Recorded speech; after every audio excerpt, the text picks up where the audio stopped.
going to do another review.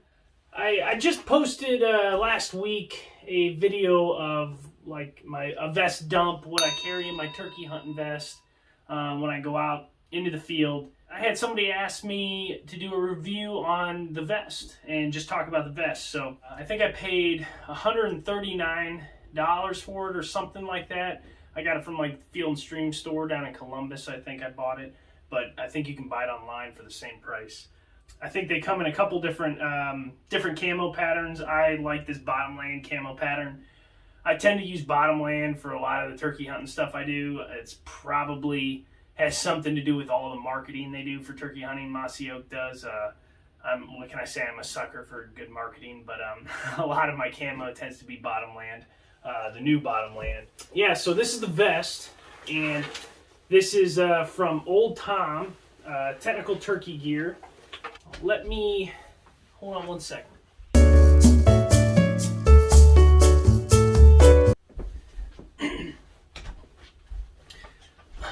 This is the vest. It's the Old Tom Technical Turkey Gear. I believe it's called the Time and Motion Easy Rider. And they got a couple different variations of the Time and Motion vest. And I think they have like a Michael Waddell version too. The Michael Waddell version, I think the big difference, he's a big box call guy. I think it had a couple extra different box call pockets, which I don't tend to use box calls too much. I'm more of a slate call, diaphragm call kind of guy. So yeah, let's get into it. So first thing, the most important thing for this vest for me is a butt pad or any vest. I gotta have a big fat butt pad. I gotta be comfortable when I'm sitting there, and you know how it is. The longer you sit, the longer you wait, you know, the better your odds are that turkey's gonna come walking in, because it can take up to an hour, 2 hours sometimes for them birds to work into you. If you're trying to, you know, move around and readjust because you gotta root up your butt and you know you're not comfortable, then that bird's gonna catch you moving, and almost every time, you know. So this does have a really nice butt pad. It also has like an inch thick padding on the back, which helps out too, because you know sometimes those trees will have knots, and that'll make you uncomfortable as well. So this is kind of nice. The butt pad connects to the back with magnets. I don't know how much I like it. I used this for an entire season last year, and if I'm being honest, it tended to fall off a lot walking through the brush, and then I'd have to pop it back up. It's fine. I might, you know, install some kind of button up here or something just to make it a little more secure, but the magnets, in my opinion, aren't really strong enough to keep the butt pad in place all the time. If a limb catches it, it's really easy to just, you know, pop it off. But besides that, good thick butt pad, good thick back pad.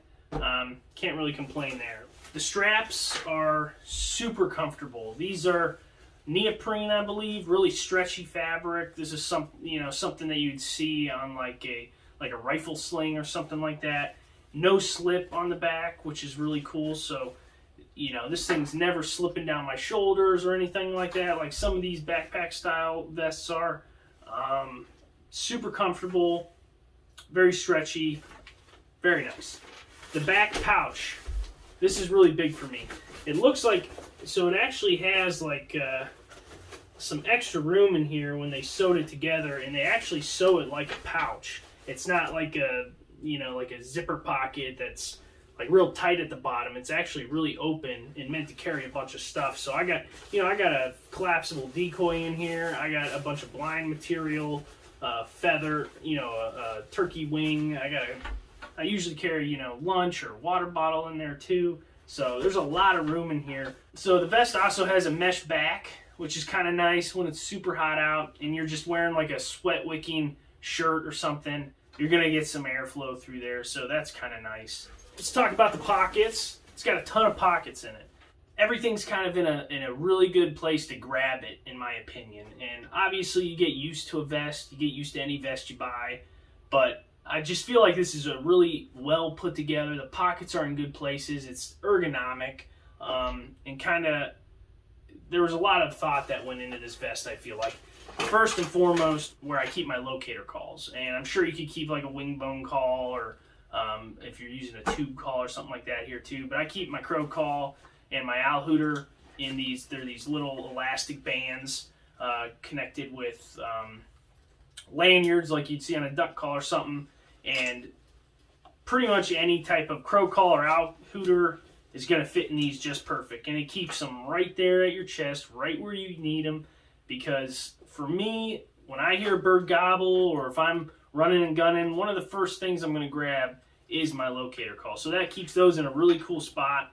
Makes it so you don't forget about them too. A lot of times, you know, if you're in the heat of a hunt or something, you kind of forget all the tools you have at your disposal, you know? Or maybe that's just me. But then it's got 3 different slots here, or pockets for strikers. Different strikers you want to carry.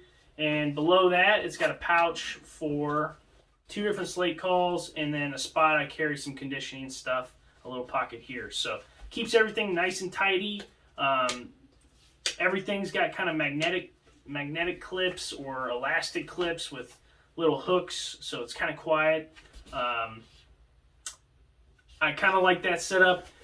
You know, 2 slate calls, 3 strikers is plenty for me usually. There's extra pockets on the inside of the vest and on the other side of the vest to carry extra slate calls if you want to. But I tend to find that 2 slate calls is plenty for, you know, a regular morning hunt. The other side, it's got a box call pocket, which, believe it or not, it's pretty tight. That's what she said. I never get a lot of noise. I never get any noise out of the box call, actually. I don't carry any kind of, you know, divider between my call or anything like that. So you just pop it in here. It's a little easier when the vest's on. You pop it in here and the elastic keeps it pretty tight. Now, I'm sure that's not going to be the same for every box call. I use one of the Lynch Longbeard box calls, so pretty relatively available call. I think they're like $40 or something like that, but it fits in this pocket perfect, and it's pretty much the average size of a box call. Unless you're using like a long, skinny box call or something like that, most of them should fit in here just fine, I would think.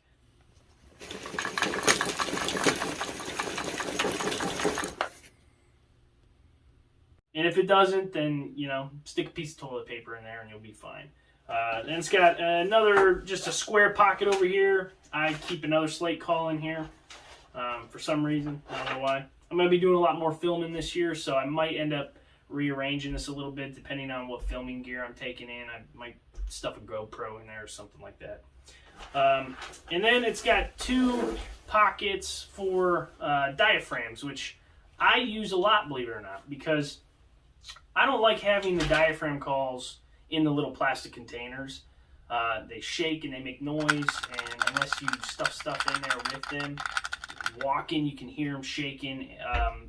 I use these, and I just stuff the diaphragm calls. Once turkey season starts, I'll just stuff the diaphragm calls right in these little mesh pockets, and it lets them dry out, lets them air dry, they don't stay wet, and then they're not making any noise, and they're right there where you need them. So I love these little pockets here.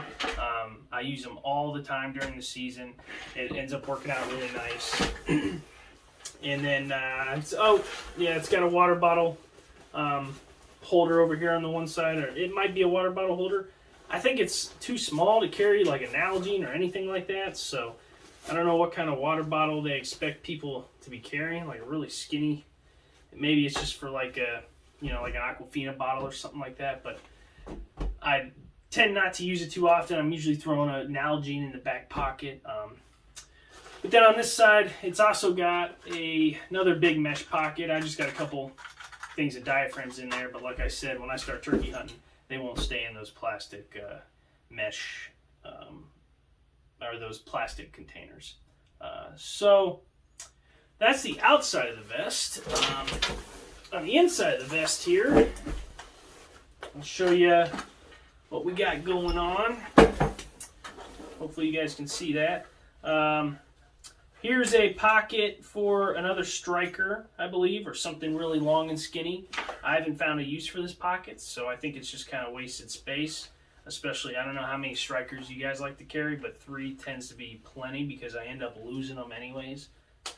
Then it's got a couple smaller pockets here, which are good for, you know, I got chalk, some conditioning stuff. I got some lens cleaner and stuff in there. It's got another pocket just below this, about the same size. I just got some miscellaneous things in there.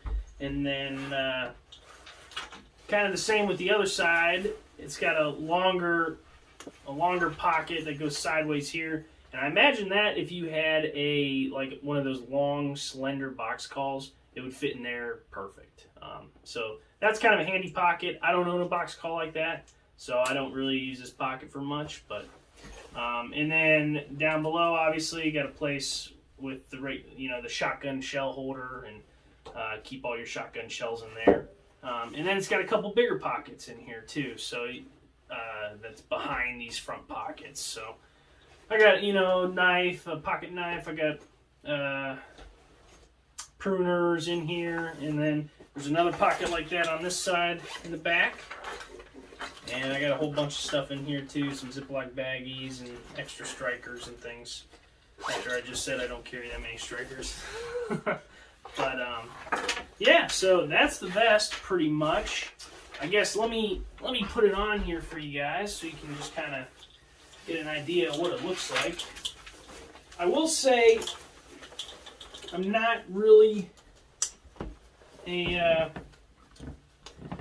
big fan of the material on the outside. It seems kind of loud to me, but I mean, turkey hunting, you're making a lot of noise moving around once you set up and sit down. Hopefully you're not rubbing your vest and stuff like that. But oh, I will note it has these extra pockets too, so there's a ton of space to carry stuff. I got toilet paper, and I got another pot call in here. And it's got another pocket right here. I got my vest, or my gloves and face mask in here. So there's a ton of places to carry a whole bunch of equipment and a whole bunch of things in. It's not really heavy. I like how light it is. I like where everything sits on me. It's pretty adjustable. You can tighten the sides here, so it's not like all floppy. You can tighten the front, and then it's got places for you to tuck away the tag ends and stuff like that. So like I said, I use this vest for almost a whole year, and I'm mostly a run and gun hunter, so I'm moving around, I'm running, I'm gunning, I'm running through brush and beating the crap out of, anything I'm wearing. And this thing looks almost brand new. It looks like I barely used it, so it's definitely lasted, and I'm sure it'll last me a few more years. But for $139 or $140 or $130 or whatever I paid for it, I'll send a link. I'll put a link down below so you guys can find out, the exact model that I'm holding and how much it is. And I'll put the price right here. But it's a nice vest, and I've owned a lot of vests in my life, and this is probably my favorite, so I'm going to use it again this year. I tend to be really goofy when it comes to, turkey hunting gear and vests, and I like to get new ones every year and try new things. I just really like this style of vest. So yeah, there it goes. Let me know if I answered all your questions. Let me know if there's anything else I could tell you about it. I just want to thank you guys a lot for watching, and let me know if you have any questions or comments. Put them down below in the comments section. Thanks for watching. I really appreciate it. I really appreciate all the followers, and I really appreciate the views. So please hit that subscribe button. It really helps me out. And with that said, I guess good luck this turkey season, and we'll see you on the next one.